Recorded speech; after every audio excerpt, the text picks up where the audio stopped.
I'm Tracy Baxter with today's Record Newswatch. State police investigators will be using dental records in their attempt to positively identify the man whose badly decomposed body was discovered by canoeists in a Sullivan County section of the Delaware River near the Tustin Highland town lines Saturday afternoon.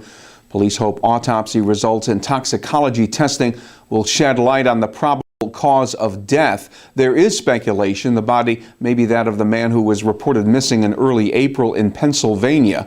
Man's truck was discovered along 10 Mile River Road, about 4 miles upstream from where the body was located. Albany has another corruption case to contend with, this one involving State Senator John Sampson, a Brooklyn Democrat and private practice attorney who's been indicted on charges of embezzlement, obstruction of justice, and lying to the FBI. Sampson's accused of stealing $440,000 while serving as a court-appointed referee to watch over escrow accounts for sales of foreclosed properties.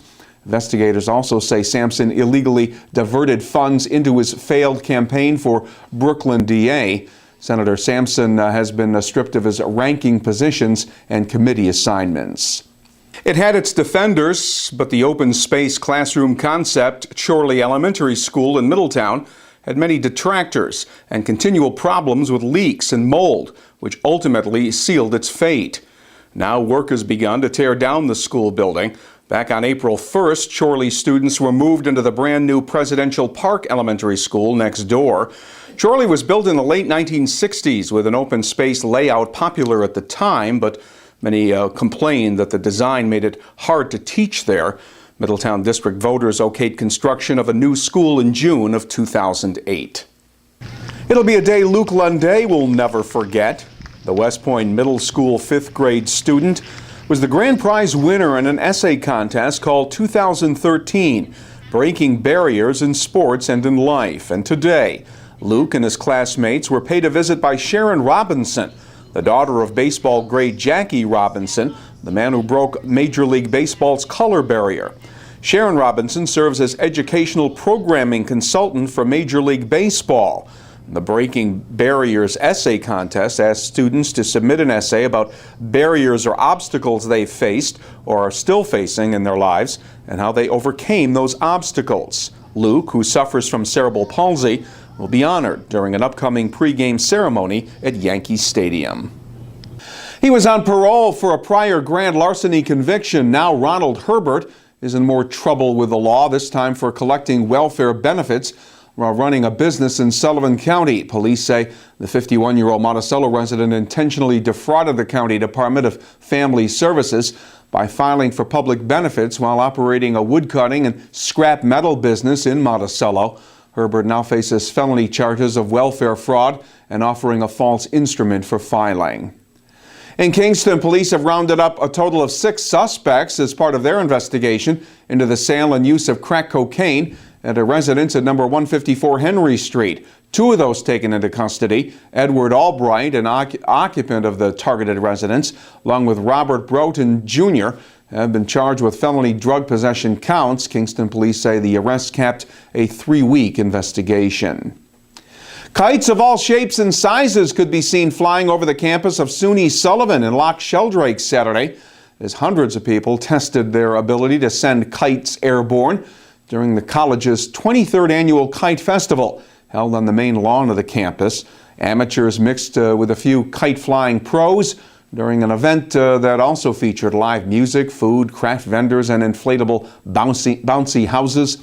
And the first 200 kids got free kites to fly, or try to fly. Well, today is more than just Monday, May 6th. It's also Tax Freedom Day here in New York State.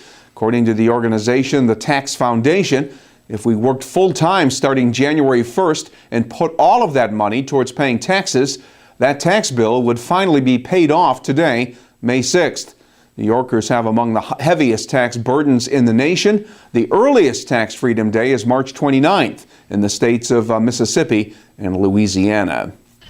They say they'll give it another try. Organizers of Saturday's world record attempt at Walkway over the Hudson fell a bit short. About 1,300 people showed up to form a chorus line across the pedestrian span.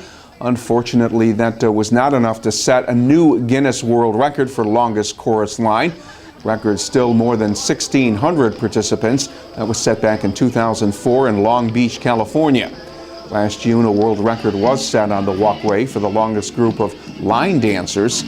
Besides the world record attempt, Saturday's chorus line event raised money for the nonprofit Walkway organization. And you have to admit, they're creative. Those who constructed about a dozen homemade boats that competed in the annual New Paltz Regatta Sunday. A quarter-mile afloat down the Wallkill River to the finish line at the Route 299 bridge.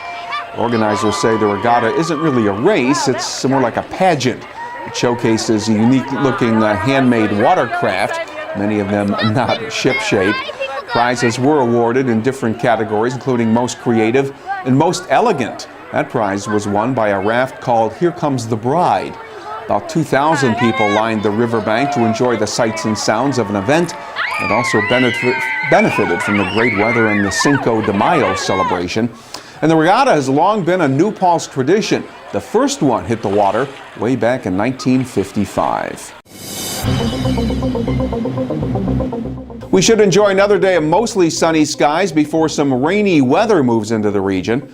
Tuesday will be mostly sunny after some early morning overcast. The highs will be up around 70 degrees. Wednesday won't be as nice. It'll be cloudy with periods of rain. Temperatures topping out only in the low 60s. Get the information you need to start your day in tomorrow's Times Herald Record. And when news breaks anywhere, you will find it right here at Record Online. For Record Newswatch, I'm Tracy Baxter.